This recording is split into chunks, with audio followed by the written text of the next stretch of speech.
ఓం శ్రీ మాత్రే నమః. నమస్తే అండి. ఎలా ఉన్నారండి? అంత బాగున్నారా? నేను కూడా బాగున్నానండి. మరి మన వినాయకుడిని ఈరోజు నిమగ్నం చేస్తున్నానండి. మరి మీ అందరి ఇళ్ళల్లో కూడా వినాయకుడు ఉంటాడు కదా. మరి నేను ఎలా నిమగ్నం చేస్తున్నానో ఇంట్లో మీరు కూడా అలా చేసుకుంటారా? అది మీ ఇష్టంలేండి. కానీ నేను ఇప్పటి నుంచో ఇలానే చేస్తున్నాను. పూజ అయిన రోజే చక్కగా సాయంకాలం కూడా మళ్ళీ దీపారాధన చేసి మరి వినాయకుడిని ఆవు పాలు ఉంటే లేదంటే పిండి పాలు వేసి కలిపేసి తర్వాత మనం ఎప్పుడైనా తీసేయచ్చు. మంగళవారం శుక్రవారం అని ఏమీ అక్కర్లేదు. 3వ రోజు 4వ రోజు అని అసలే అక్కర్లేదు.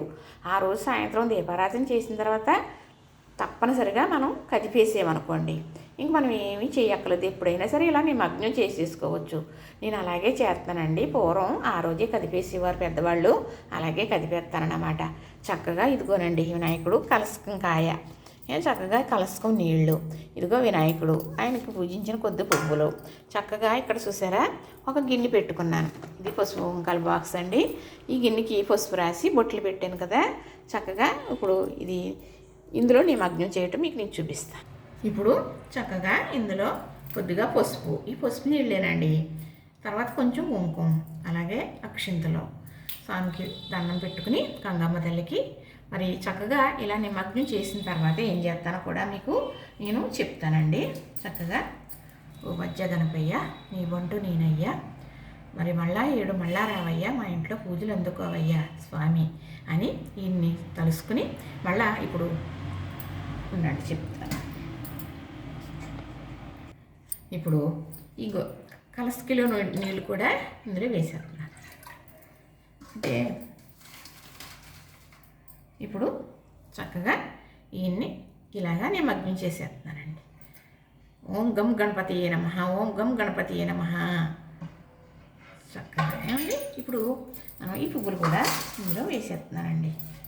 చక్కగా చిన్న బెల్లం ముక్క కూడా వేద్దాం. వినాయకుడు బెల్లం ముక్క ఇష్టం కదా, మరి బెల్లం ముక్క కూడా వేస్తున్నానండి.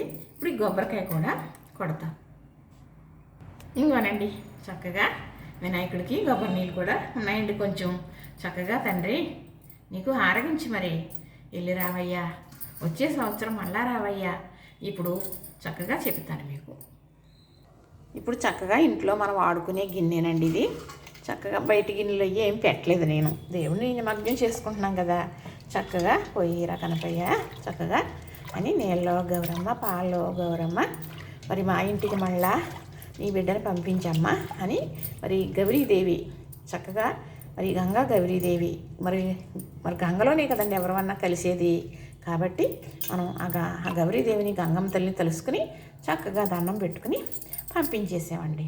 చక్కగా బొమ్మ కరిగిపోయిన తర్వాత ఈ పట్టుకెళ్ళి మొక్కలకి వేసేసుకుంటానండి. చక్కగా మొక్కల్లో ఉంటాడో వినాయకుడు. చూసారా, నచ్చిందా? మరి నేను చేసే విధానం నేనైతే ఇప్పుడు ఇలానే చేస్తున్నానండి. అందుకు నేను ఇలానే చేశాను. ఇది కూడా నేను టీవీలో చూడటం జరిగింది. ఒక 10 సంవత్సరాలు అవుతుందేమోలేండి. అయితే మనం ఇలా చేయొచ్చని ఇలా చేసుకుంటున్నాను. నచ్చిందా మీకు?